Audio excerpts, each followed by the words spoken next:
Good evening from New York. I'm Chris Hayes. Well, he knew. He's lied to us. He's browbeat us. He's circulated insane conspiracy theories. And he has done the worst job managing a crisis of any president since Herbert Hoover. And we already know the reality. We see it every day, every night. We document it on the show. And that is that the United States has 4% of the world's population and 20% of the world's coronavirus cases and deaths. And we know that in large part is because the president has completely bungled the response and then gaslit us all about it. But with Donald Trump, there is always the question, of how much it is sheer incompetence and how much is malevolence.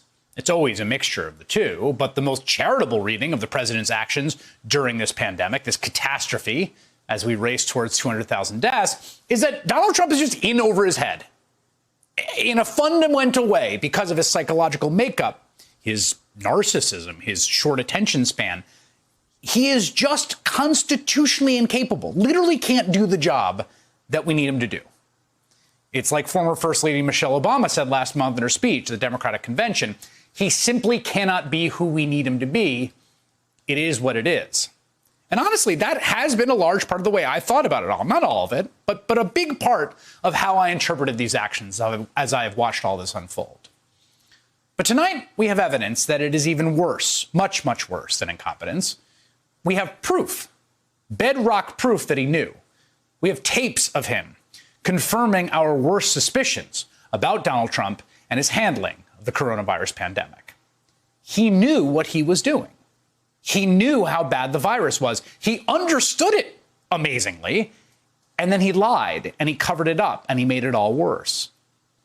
It's a scandal of epic proportions on the plane of weapons of mass destruction or the secret bombing of Cambodia. I mean, arguably the worst cover-up in American history. And we know this thanks to the newly revealed reporting by Washington Post associate editor Bob Woodward, of course famous for breaking open the Watergate scandal, along with Carl Bernstein back in 1972. Woodward conducted 18 on-the-record interviews with the president between December and July of this year for his new book called Rage, coming out next week. Today, he released some of the audio recordings of those interviews, and they are just infuriating, both in what's said and also, I might add, that we're just learning about them now. Take a listen to what the president said on February 7th. Keep in mind, this is very early in the crisis here in the U.S. Hadn't really penetrated American consciousness. There was still hope it could be contained in China at that point. Even the WHO thought that might be possible. This is when we should have been building a testing regime and preparing for the onslaught.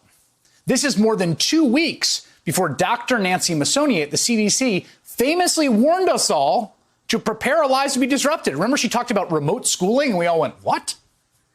And her warning drew a heavy rebuke from Trump's White House. Listen to what Trump had to say 2 weeks before. It goes through air, Bob. That's always tougher than the touch. You know, the touch, you don't have to touch things, right? But the air, you just breathe the air. That's how it's passed.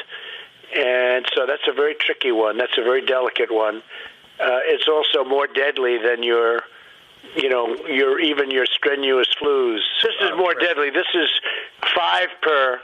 this is 5% versus 1% and less than 1%. So this is deadly stuff. It goes through the air, and it is more deadly than the flu. That's what the president was saying in private on February 7th. This is what he said in public to the American people the very same day. I just spoke to President Xi last night, and, we're working on the problem, the virus. It's a very tough situation, but I think he's going to handle it. I think he's handled it really well. We're helping wherever we can. Not a big deal. That's what he said the exact same day he told Bob Woodward the virus was airborne and deadlier than flu. Here's what the president said just a few weeks after that. I asked the various doctors, I said, is this just like flu? Because people die from the flu. And this is very unusual. And it is a little bit different, but in some ways it's easier, and in some ways it's a little bit tougher. But we have it so well under control. I mean, we really have done a very good job. The president had known for weeks at that point that the coronavirus was, according to the estimates that he was told, 5 times deadlier than the flu. Now listen to this next damning piece of evidence from his March 19th interview with Bob Woodward. it's turning out it's not just old people, Bob, which is today and yesterday. Some startling facts came out. It's not just older exactly. young people, to plenty of young people. I wanted to always play it down. I still like playing it down. Yes, because I don't want to create a panic.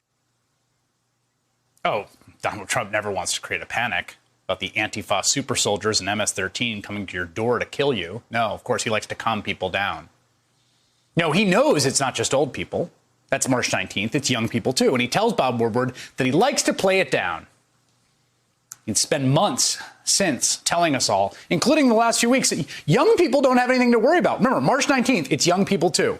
But no, Donald Trump wants young people back out in the football field. Get the college players back out there. These statements, the president, it's like the flu, nothing to worry about. It's going to go away. They were lies. They weren't just mistakes. The president knew better and lied.